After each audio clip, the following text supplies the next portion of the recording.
Hey everybody, welcome back to a special episode of Off-Centered Outdoors. You may notice we're visiting you on another day than normal, but there's a special reason for that, I suppose. And it's not always the happiest of reasons, but here we are nonetheless. How you doing, Chuck? Good. I'm here with Matt as usual, and as me, I'm now your officially sad, no shoes wearing, animal stuff and midget moron from Ojai. Yes, sir. And you want to tell him? Go ahead. Well, from a lot of you know, but most of you don't know, if you haven't heard by now, that we lost young Travis Frazier suddenly and tragically. Yeah, quite the shock to everybody. Yeah, he leaves behind a 2-year-old little Bowman and his wife, and we talk about him on this show, and you might have seen him. And you know, it's funny, I was looking at the remember the user-friendly taxidermy? People probably don't even know it was him, and yeah, started that with me, Rudy, him, and Sunny Night, and now I don't even know if we're on it anymore. I think I might be the only one that's still looking at it. Yeah, but I got, you know, when I got the call, remember I was telling you, I got the call from his sister, and she left a message because whenever it came in, and then I listened to the message, and she was pretty broke up, and yeah, my first thought was that we lost money. You know, that made sense to me. Yeah, right, because he's 70 and, you know, past his expiration date, like he likes to say. I called her back, and boy, I just I couldn't even. Yeah, know, you know. Yeah, it's quite the surprise. Right, and then we just had Rudy on a couple of episodes ago, and they were talking about, well, Rudy actually told him that he volunteered him for the World Show on that episode, remember? And so he had said, okay, well, I'm going to sculpt this one piece. I'm going to sculpt this mountain lion that Calla shot. Yeah. And, you know, and I'll take that. So, and we were all looking forward to getting the band back together at the World Show. Yeah, absolutely. He was just so he was just starting out. You guys that use research, you see his mannequins in there, you know, sculpted by Travis Frazier, and he was just really starting out. Yeah. And Rudy will be I think Rudy landed in Houston already. Oh.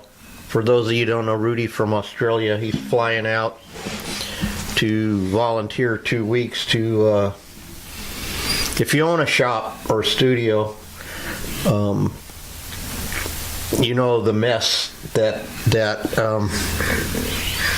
or jackpot, as we like to call it. Yeah. That's there. Yeah, there's certain situations in the shop that only a fellow like-minded crazy taxidermist can handle. Right, and then like Rudy said, Travis kept most of that stuff in his head. Yeah, as we do. And in fact, Rudy looked, I didn't even know this, because see, I'm like their uncle. You know, you guys are all the same age, so you're like, you know, the dumb nephews. I say dumb in a kind, you know. Yeah, you know, I got you. Endearing a sense, because you guys are all amazing.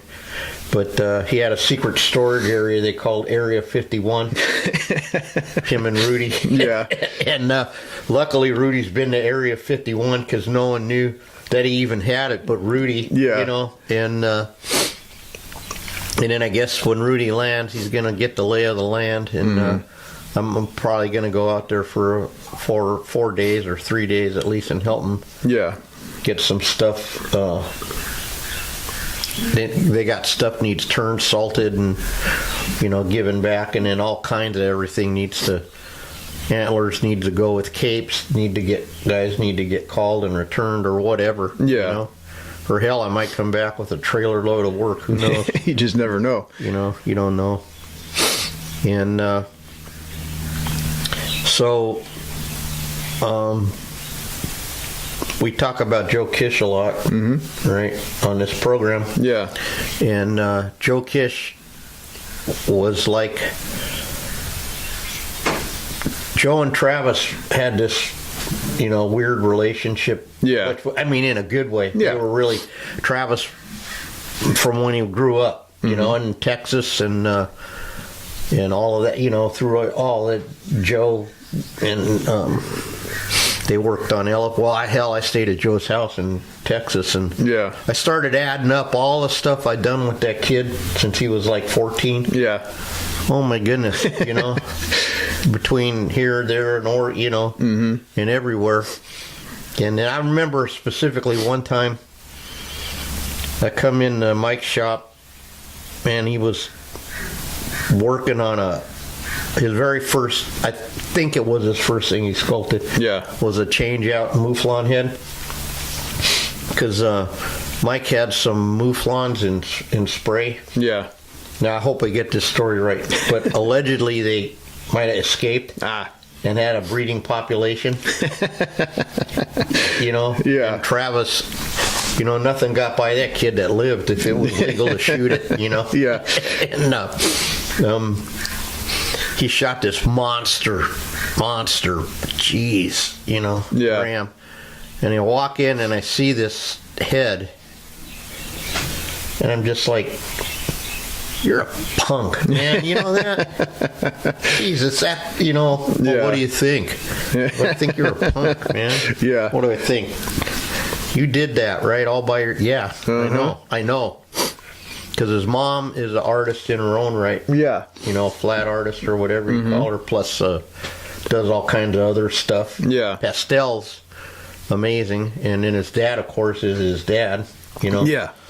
So he's got the talent from both ends, and then here I am working. Just like, I don't know, why am I on this team? Yeah. Remember, I famously had the straight line monkey and all that with the. He gave me the tool, and it's all going, the wrong way. And God, we worked on that whole Jonas series together. Yeah.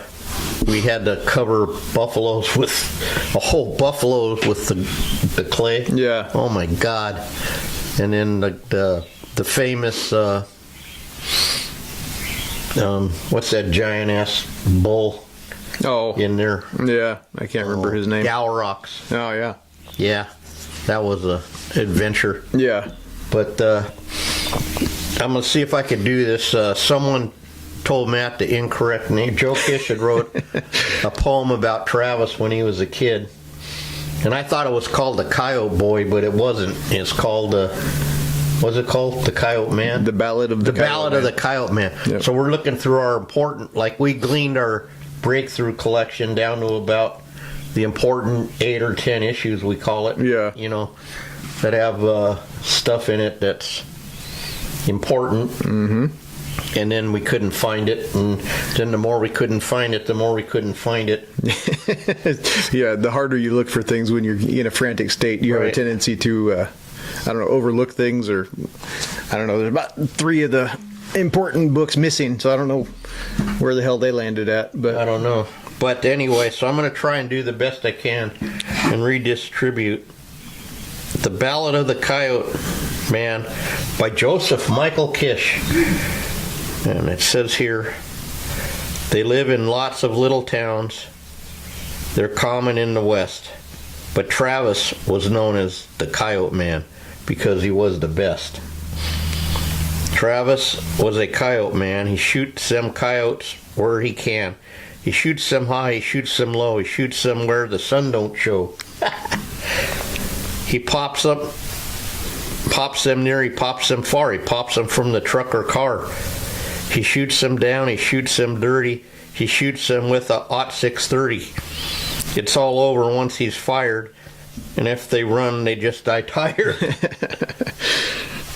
One day he went off to scout to find where them coyotes were hanging out. He chanced upon a magnificent critter, the kind that make your heart beat flitter. He thought, if I this is a problem with me reading, imitate a coyote's cry, might bring him in. It's worth a try. So he aimed his nose up towards the moon, and in Coyote talk he started to croon. Yip yip yoy! He let her rip. As the dog's song poured from his lips, the Coyote froze and looked around. It curled his lips and made a frown. And when the Coyote had ran, Travis sang his song again. He walked like a coyote, wailed like a coyote from his throat with nary a discordant note. I hope that's right. Oh wait, how do I get to the next one? Okay, here we go. Okay, you know what? I got quadrifocals and I can't even. And when our poor boy's throat was spent, he hadn't a clue what his song had meant. But the Coyote knew, and his ire was up. He was going to teach this upstart pup a thing or two about Coyote society as he trotted on kind of nice and quietly. Travis stayed low, no need to be hasty, as he steadied himself and thumbed to safety. What the hell word is that? When the Coyote was already, the Coyote steady and stated towards the very spot where the imposter laid.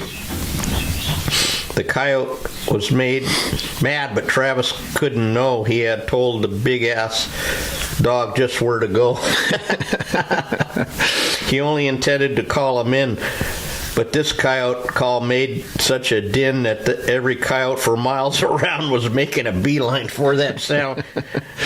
They sure intended to rue his day that he had insulted their kind way. Still oblivious to the fix was in, Travis stayed cool as the Coyotes came in. One by one, two by two, the Coyotes were coming to guess who. But our boy didn't fidget or wink. He was the Coyote man who didn't blink.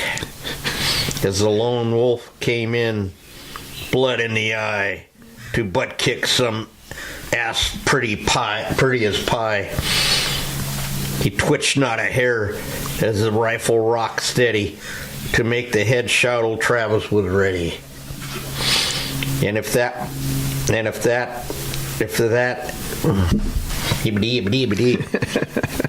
if at my story you're tempted to scoff, was right about there that he touched her off.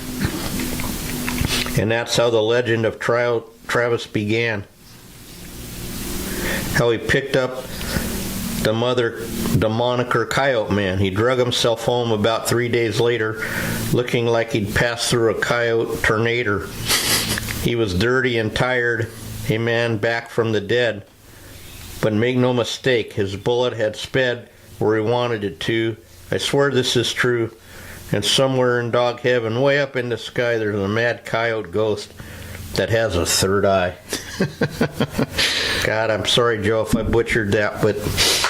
And even Calla put on her post that the Coyotes are resting happy tonight. Yeah. That kid could smell out a coyote, I'm telling you.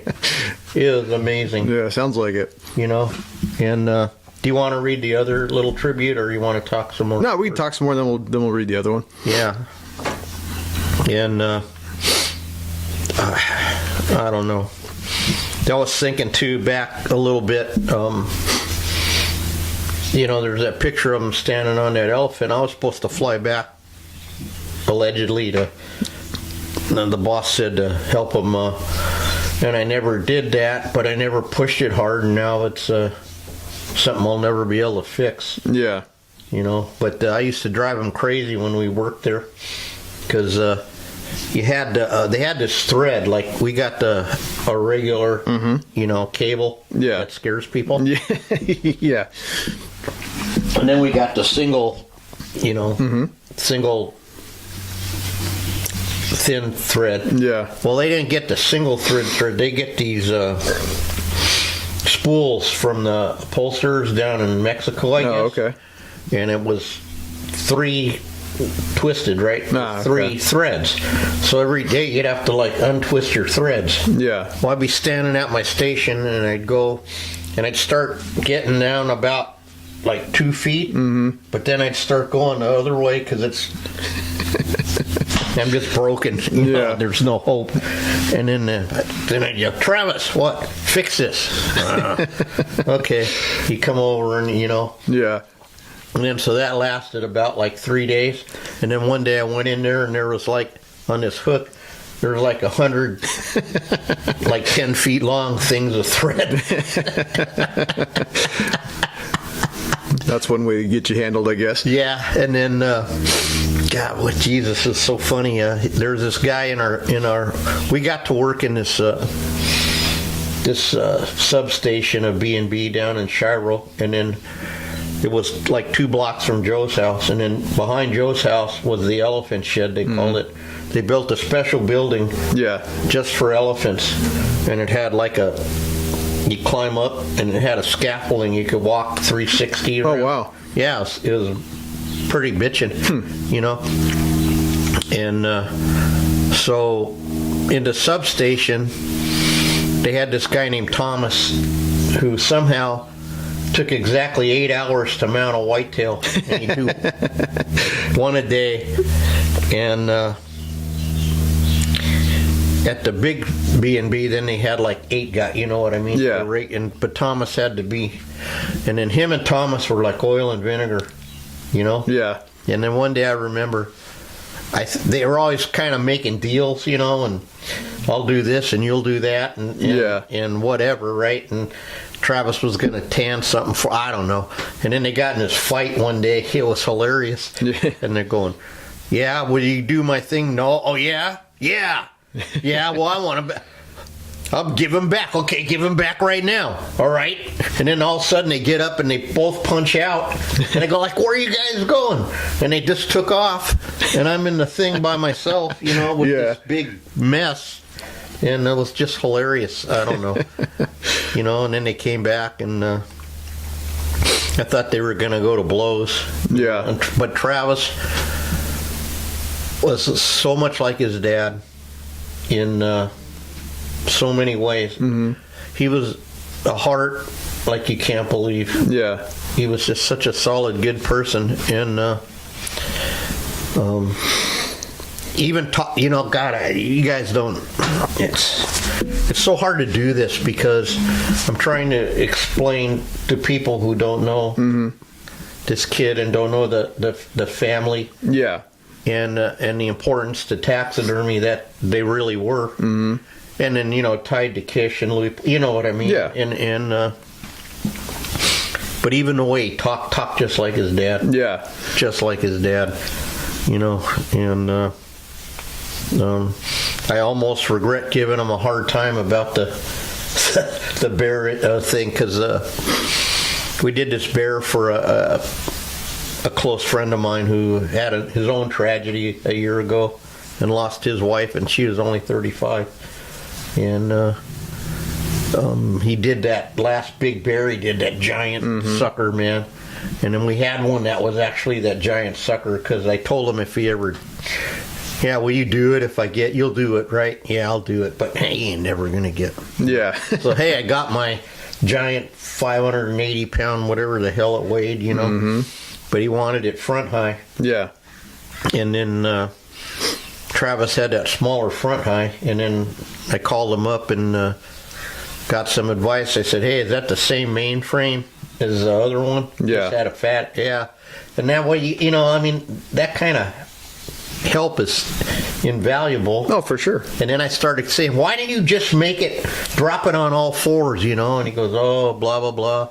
Then he did it. Yeah. You know, and then he didn't tell me. And then it turns out I could have got one, and then I had to do that, you know, I added that 200 pounds. I made Richard help me. Yeah. That's how you get punished around here. If you're getting a favor done, you become slave labor. Absolutely. But, and we did it with trash bags and everything, came out perfect. And then the last time I talked to him, I was chewing his ass out for that. And like I said, I almost feel bad. But, you know. Yeah. And then Rudy, God, when I told Rudy, he couldn't talk. And then finally, when a day later or so, he said he just talked to Travis the day before. Yeah. And they had made all these, really solidified all the plans for the World Show. Mm-hmm. And then we're talking, and he said that he had been sending him pictures, like the last picture, a couple of days before he passed, covered in sawdust. Yeah. Because he just moved to a new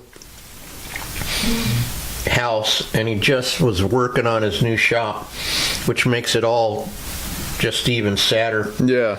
And there's trailers with stuff in it, and he was in transition. Mm-hmm. So I'm really grateful for our extended taxidermy family that we can do something for him. But he touched so many people mm-hmm. in his young life. And remember, I said just the other day, I said, when those two come back, which one's going to get Scarlett's bedroom? Yeah. The pink room, Travis will probably have to get the pink room because Rudy's too damn big to put in her bed. Yeah. And then now that's not going to happen, Yeah, well, I'm sure like with everybody else, he'll always be around when you need him to be. They kind of, I don't know how anybody else feels about it, but I always kind of feel that way when somebody that's not around anymore, when you do need them, they're there whether you know it or not. So, because you said that, I'm going to say this. I found myself talking to him the other day when I was working on something, and I could just hear him telling me, what are you doing? Are you sure that wasn't me? Well, no, you weren't here. Well, could be. I don't know, because I'm used to that too. But and then pass me the 50 cals. Yeah. I would say, pass me the 50 cals. Those S268 Bs or whatever for research. Call them the 50 cals. Mm-hmm. And no. God, remember he taught us that trick too with the. Because I forgot with the ear opener. Oh, yeah. To open, Mm-hmm. Damn, I forgot that. Uh-huh. And, but everything he touched, it was just... Some people are just born with it. Yeah, absolutely. Absolutely. You're just born. I wish I could get the family on to tell more, stories, but we have that other tribute. Yeah. I'll read that here in just a second. And then, he even touched, like I said, everybody. And they moved to Spray. Mike was saying, I think the lady said 5, but maybe he said 3 or 4. And they were lucky enough to grow up in a town where everybody, how did Mike say it? Everybody had eyeballs on everybody's kids. Yeah. When they were running around free range. Mm-hmm. That's how it should be. Yeah. And, it is how it should be. Mm-hmm. How it used to be. That's why I moved to Ojai. Yeah. When my kids were little. Mm-hmm. Like I said, it looked like a little herd of turtles. Oh, yeah. No, for start sure. on over on, now this street, because I live one over, 2 over. And then they'd go down Mesa, and then others would funnel in. And then our street would stop from the top and then come by it, because ours was at the bottom. Yeah. To the Mesa Street that dead ended and went to the school. Mm-hmm. And then they'd come down past our house and pick up our 3, and then, Yeah. And there must have been like 30 of them. Uh-huh. Yeah, I grew up in a very similar situation. I know exactly what you mean. Yeah. We were blessed, and that was the best. Like I like to say over and over, not to make this about me, but that was the only drunk decision that didn't end up bad that I ever made. Because if I thought it through, mm-hmm. It's almost like if you think through doing our business. Yeah. It's like you made a business plan. Yeah. You wouldn't do it. Yeah. No, for sure. Everybody gets one good decision when they're half tuned in, I suppose. Maybe. Yeah. I was lucky. All that stuff he was working on, that bobcat fighting javelina. Mm-hmm. And then I get a custom. Remember Hooper? Somebody said, "Hey, I saw this bobcat fighting." Go, dang you, Travis Frazier! And he didn't. You didn't mold. He did so much cool stuff. Yeah. So much amazing stuff. And he'd buy. Oh yeah, this elk came in with one side, so I just reversed it and made a whole new other side. Yeah. Easy for you to say. If I reversed it, it'd be half right, half left. Yeah. On the same, Oh my goodness. So anyway, why don't you read that other? Let me restart the camera here, and we will do that. Okay.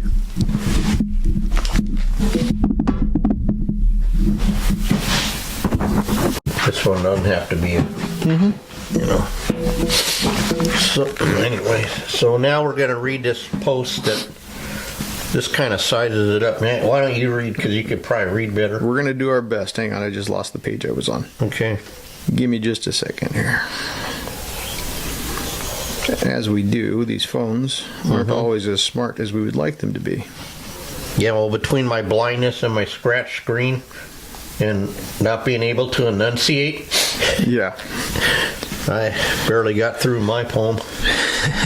All right, well, this was a Facebook post made a few days ago by Linda Donnelly.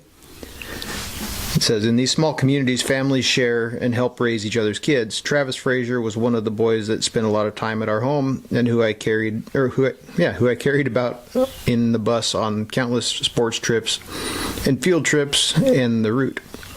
Here are some memories. Travis showed up in Spray when he was about 5 years old. He was a cute little lad with dark brown eyes and an impish grin that won your heart and warned you that he was up to no good at the same time. Absolutely. He had 4 older sisters and 1 older brother, and was... Sorry. It's all right, buddy. No, I clicked the wrong button. I'm sorry. Take your time. Let's see. And he was adored by all of them. He started coming to our house to play with my 2 youngest boys when he was about 8 years old. When they got into middle school age, they were always getting into something. When Travis was visiting, I could not imagine all of the creative kinds of trouble he would get into. I knew boys loved knives and fire, so when I left to go to work at Service Creek, I would tell them no playing with knives or fire. Okay, they would say. We lived in an old ghost town with several old buildings. When I got home, they started telling me about how they were playing hide and seek and going in the upstairs of the largest rambling old building and out of the window and running around on the roof. Sorry, phone call. Running around on the roof. Yeah, so I had to say no knives, no fires, and no running around on roofs. Okay, they would say. The next time when I got back, they would tell me how they built a raft out of old boards and were out on the pond, but it started to sink and there was mud up to their knees by the time they got out. So I had to say no knives, no fire, no running around on roofs, and stay out of the water. Okay, they would say. The next time I came home, they said, hey, we went rattlesnake hunting and we caught one.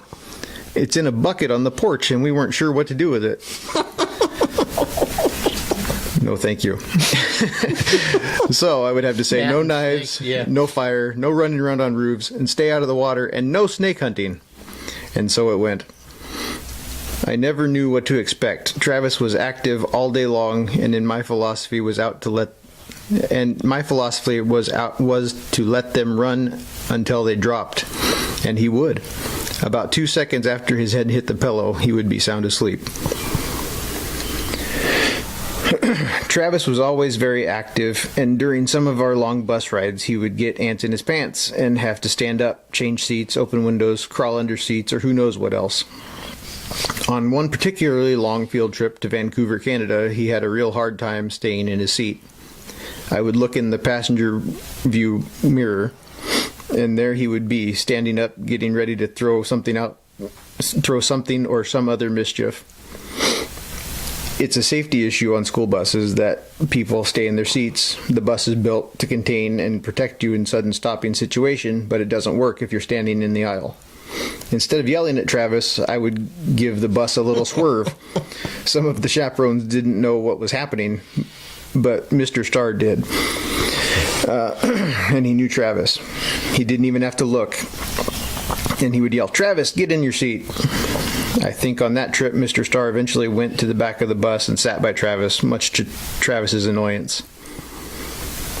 In high school, Travis was able to channel a lot of his energy into sports. He was fast, agile, and had great hand-eye coordination. I don't think I ever saw his dad, Mike, smile so much as when our boys won the district championship in Baker City. He was hugging a happy, sweat-soaked Travis and grinning to the thousands in the crowd. A most unlike Mike moment, but that is strong in my memory. Travis was very artistic and creative, something he inherited from both of his parents. I don't know that there was anything he couldn't accomplish if he put his mind to it. He told me one time that he would make me a cup holder for the front of the bus, as he had noticed there wasn't a place for me to put a cup. He never did get around to it before he graduated. I would tease him about it from time to time, and he said he was still going to do it. I would give anything to be able to tease him one more time. I'll never forget him and hold you all dear to my heart who have passed too early from this world. Wow.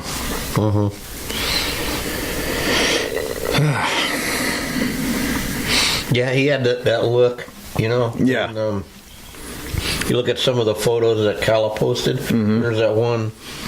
Now I'll tell it all. I'll mix up the pictures. I don't know if he's holding Bowman or not. But he's looking up like this, and it's that little. Yeah. That's that look, like, you know. You could tell. Yeah, for sure. You tell. I unfortunately never got to meet him in person, but on the phone and seeing pictures, you can definitely tell that there was something about him that he was a special individual. He really was, and then we was looking forward to you getting to know him, and I mean, you did get to take a trip to the, you know, Fortress of Solitude at least. Before that all changed. Yeah, absolutely, but.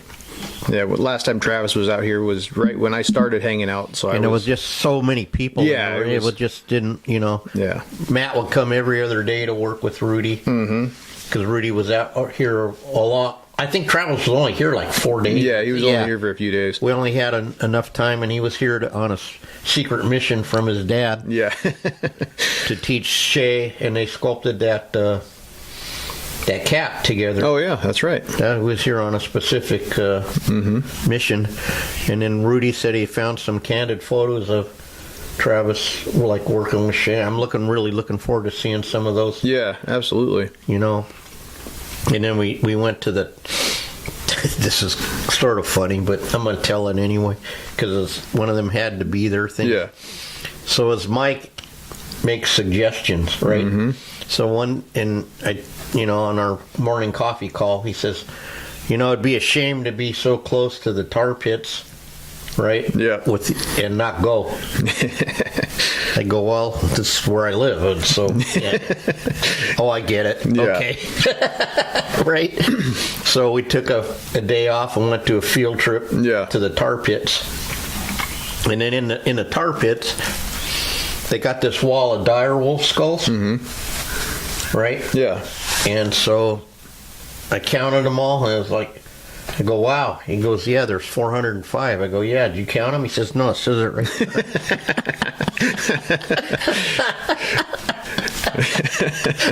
Sorry, it was... Okay.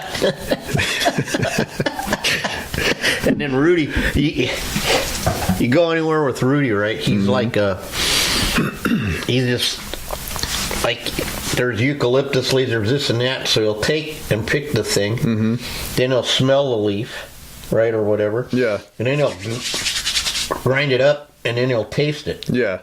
And I'll go, God damn, it's lucky that ain't arsenic or something, you know what I mean?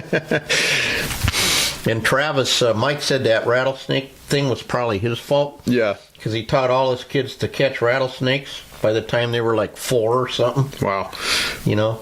And then Rudy was saying too, like last time he was there working in Oklahoma. I don't know. Travis went out to whatever. Yeah. Comes back with this snake. You know. Hey, check this out, Rudy. And it's like some rats, you know, rat snake. But then Rudy said he even learned something. He said because I didn't know, like your snakes all have round eyes because they're non-venomous. You know, irises like instead of slit irises and. I mean, them two could be dangerous snake catching. Yeah, no doubt. They can have it, too. I know, you're reading that with the rattlesnake, and the reason I was like, kind of smiling is this. You don't know Matt. Matt has this thing about snakes. Yeah, no, that ain't that. No, I'll pass. You can have all my share. Yeah, all of them. And I think I had a rattlesnake in here one time, and you were like, gee, whatever. Yeah, it wasn't bad till you turn around and you're surprised by it. Yeah, I know, and I had no idea. You know. And it's all good. what about the? Yeah, I can't. Speaking of that, you know, we didn't write nothing down to say, but that's okay. So, one trip to Mike's, Tricia had a trailer that she was staying in, and somehow it got nicknamed the Hotel California. But Travis was staying in there. Mike said, "Why don't you stay in it's a bigger bed there?" I don't know. Yeah. So I go in there to stay. And I'm looking around, and then I notice that there's some Jippo aquarium thing. Yeah. And it's got some handmade rickety wooden lid, you know, that's like half up. And I'm noticing inside the thing is like 3 rattlesnakes. Yeah. And Travis comes in, and I go, "Hey, Travis." "Oh, yeah." I go, "Can they get out of there?" He goes, "Yeah. Yeah, sure." You know, like, what's the big deal? I go, "That's the big deal is I ain't staying in here." Yeah. That's the big deal. Absolutely. Unless you can guarantee me them things, God, but don't worry about it, man. You can find me in my truck. Yeah, I know. I go, "I'll just catch him or something." I go, "Yeah, okay." Yeah. So it gets out and finds my sleeping bag or whatever, because that would be my luck, You right? see a giant snake with a chuck leg hanging out of it. Exactly, you know, and I'll catch it. Don't worry about it. It's not. Yeah, no, that's okay. Yeah. And then apparently he gave somebody a terrarium with a rattlesnake in it for a gift. Yeah. That Oh, was man. Travis, you know. Yeah. Like what? What? Yeah. Doesn't everybody? You know? No, actually, everybody doesn't. No. And, yeah, God, I just, you know. Then he went Odad, you know, they had that wild herd of Odads out there. That's what he sculpted that one, you know. Yeah. And they would go, we're going to go get, they get 3 Yeah. big old, you know, big old rams. Uh-huh. That was just Travis, man. I don't know. There was nothing. But the coyote thing is really true, man. He could just smell them out, man. That's cool. And they ran scared. And then, so we finally got a hold of Joe, and it turned out that there's something wrong with his phone. You know? So he was going to follow Tricia out to the deal this weekend. Oh, good. And but since his phone started working, did we tell that story about him getting arrested? Yes, we did. Okay, so it turns out he's got a court date on Monday, next Monday, so he can't go. So luckily, he fixed his phone, and then he got a reminder he has to be in court. Well, there's good timing there, I suppose. Yeah, but I'll finally be able to get a hold of him. And Yeah. I don't know how Joe must be a mess too. I can only imagine. You know, and McLean. I talked to McLean the other day. He said he had to just go look at his chickens and drink beer. Yeah. You know. No, absolutely. Because McLean knew him since he was born. Yeah. You know, and again, like Joe always says, and we say every time, we don't know whose shoulders we stand on. Absolutely. And we're just, we started doing this mission to get everybody's story down that we possibly can. Mm-hmm. And this is a story we didn't want to have to tell. Yeah, not like this anyways. Not like this, and he needs his story told too. Absolutely. You know? And eventually, maybe we can do it better and have, you know, when his sisters are able to, Yeah. you know. Yeah, absolutely. But another reason for this one is to, they started a GoFundMe page, and can you, I'll put a link to it in the video. I'll put one in the description of the podcast. Yeah. So like, we're not normally like this, but if there's any way you could, see if I can pull it up. Find it in your heart to $5, any bucks, you know. Yeah. Because they were like any other young couple, you know. They were young and starting out, and a new baby, and they got, you know. Yeah. They got stuff to handle, and I'd sure appreciate it. Yeah. The address for the GoFundMe is gofundme.me/351D6115. And once again, I'll put that down in the description down below here, or in the description on the audio version of this. So yeah, if you feel it in your heart that you feeling generous, like to help out a family that could definitely use it, the donations would be greatly appreciated. Yeah, and if you're in the industry, just think of what they gave to the industry. Absolutely. And at sometimes great sacrifice to their own. You know, because you have to buy your own armatures; they're not free. Yeah. You have to pay for your own molds and all that. You know, and you know, they gave freely. Give if you can give a. That's my philosophy. That's why we give away all our information. Absolutely. Mike gave it to us for nothing. You know, and taught us to sculpt. You know, now you're gonna have to put your big boy pants on, I guess, like Mike said. You know, Yeah. and, get it done. It's all right. I think I can handle it. A little more practice, and we'll be. Yeah, it says it takes like anything else, like 100. Yeah. You have to make 100 molds before you get good at it, Yeah. and then you make every mistake. Oh well, yeah. No catalyst in the Bondo. No, no whatever. The one where you No forget splash coat. Splash coat. Yeah. What was the other one? No. No shellac or something. Yeah. Anything you can think of, you're gonna do it. Absolutely. You know. That's why Joe would always be over me. Did you get it? Yeah, Joe, I got it, man. Are you sure? Yeah, Joe. I had to take one thing off one time to prove it. Yeah. Then I had to put the dam back on, and you know, right? Yep. You know, that's too bad we don't know how to put pictures, because you could put some pictures of the kid up. I'll put them in the video. Oh, great! Good job. You just don't worry about that part. I got that part handled. Your job is just sit there and talk and act pretty. Well, I failed at the last one, but you're struggling with the first one. yeah, talk even. Well, you know, it's like feelings suck. No, absolutely. Okay? You know, and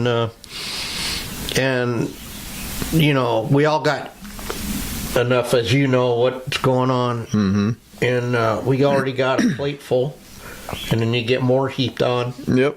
You know, and it's like Mike says, I gotta.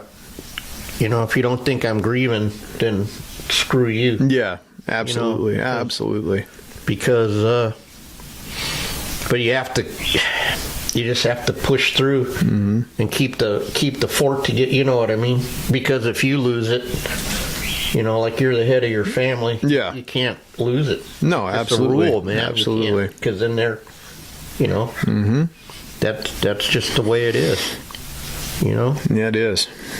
Well, we're about ready to wrap this thing up, unfortunately, Chucky. But no, that's fine. I want everybody. Absolutely, I want everybody to remember that we don't know when it's going to be our time. We don't have much say in that, unfortunately. Even we can do everything possible to make sure we live forever, but when it's our time, it's our time. So make sure you hug your family. Hug those close to you. Tell them what they mean to you. Feelings are bad, according to Chuck, but sometimes we got to get them out. That's it. And then all of us have expectations of waking up in the morning, you know, because that's just human nature. And, absolutely. And I already was thinking this even at my age. I go, you know, there's a couple other things I really want to do. Some stuff I want to accomplish in this too, you know. Yeah. And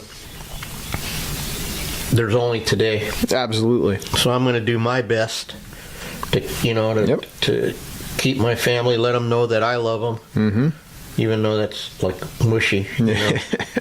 Well, sometimes the ones that are freaked out the most by the mush are the ones that need it the most. Yeah, and I always tell Rudy, man, he says, "Love you, bro." I say, "Yeah, love you, no homo." Yeah. All right, Matt. Well, again. All right. Well, let's I think we be respectful and end this with a moment of silence, and then we'll sign off. Yeah.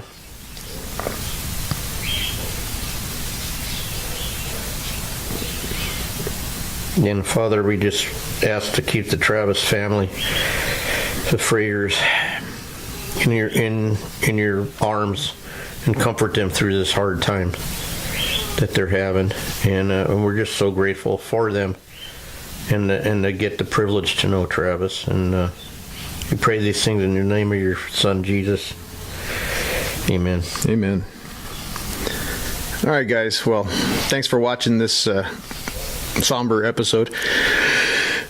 Be sure to follow us everywhere you get your podcasts: Spotify, Apple Podcasts, iHeartRadio, and YouTube. And check us out on social media at Butcher Shop Taxidermy, at Ojai_Valley_taxidermy. And and thank you guys in advance for your support. We Absolutely. really appreciate it. Be sure to check out that GoFundMe down there. Yeah. I'm going to drop some pictures right here at the end, and we'll see you next time. Absolutely. On a upbeat, hopefully upbeat episode of Off-Centered Outdoors. have a good one, Till everybody. next time.